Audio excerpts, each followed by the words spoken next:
Carl Levin, Senator John McCain. They've done an extraordinary job on the defense authorization bill.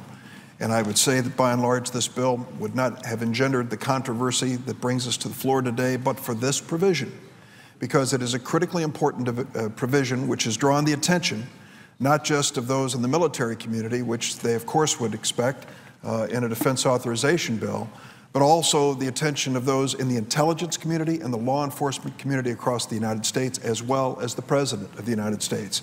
The provision which they include in this bill is a substantial and dramatic departure in American law when it comes to fighting terrorism. Who opposes this provision? I'll tell you who opposes it. Secretary of Defense Leon Panetta, who passed out of this chamber with a 100-0 vote of confidence in his leadership, has told us, don't do this. This is a mistake in this provision. Secondly, the law enforcement community, from Attorney General Eric Holder to the Director of the Federal Bureau of Investigation, have told us this is a mistake to pass this measure, to limit our ability to fight terrorism. And the intelligence community as well, the Director of National Intelligence, tells us this is a mistake. So is it any wonder that Senator Udall comes to the floor and others join him from both sides of the aisle, saying before you make this serious change in policy in America, ask ourselves, have we considered the impact this will have on our nation's security, our ability to interrogate witnesses, and our commitment to constitutional principles? When I take a look at the letter that was sent to us by the Director of the Federal Bureau of Investigation, Robert Mueller, I have to reflect on the fact that Director Mueller was appointed by President George W. Bush and reappointed by President Barack Obama. I respect him very much. He has warned the Senate, do not pass this provision in the defense authorization bill. It may adversely impact, and I quote, our ability to continue ongoing international terrorism investigation. If this provision had been offered by a Democrat under Republican George W. Bush, the critics would have come to the floor and said, how could you possibly tie the hands of the President when he is trying to keep America safe? The Director of the Federal Bureau of Investigation has made it clear that the passage of this provision in this bill will limit the flexibility of the administration to combat terrorism.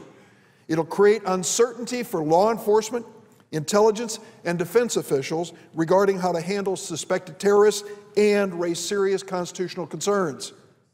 Listen, all of those things are worthy of debate. Were it not for the record that for 10 years America has been safe. It has been safe because of a Republican president and a Democratic president using the forces at hand to keep us safe. If we were coming here with some record of failure when it comes to keeping America safe, it's one thing. But we have a record of positive success. And this notion that there is no way to keep America safe without military tribunals and commissions defies logic and defies experience. Since 9/11, over 300 suspected terrorists have been successfully prosecuted in Article III criminal courts in America. Yes, they've been read their Miranda rights, and yes, they have been prosecuted and sent to prison.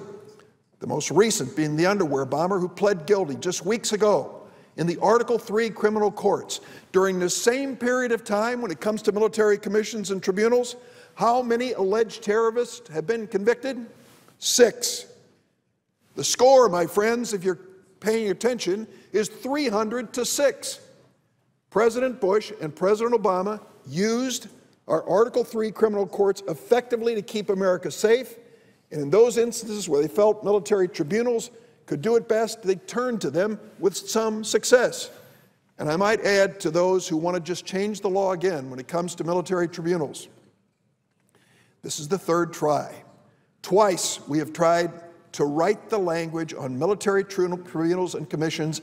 It's been sent ultimately across the street to the Supreme Court and rejected. They told us start over. Do we want to risk that again? Do we want to jeopardize the prosecution of an alleged terrorist because we want to test out a new legal and constitutional theory? I hope not. I think we ought to give to every president, Democrat and Republican, all the tools and all the weapons they need to keep America safe. Tying their hands on the floor of the United States Senate may give us some satisfaction for a moment, but it won't keep America safe.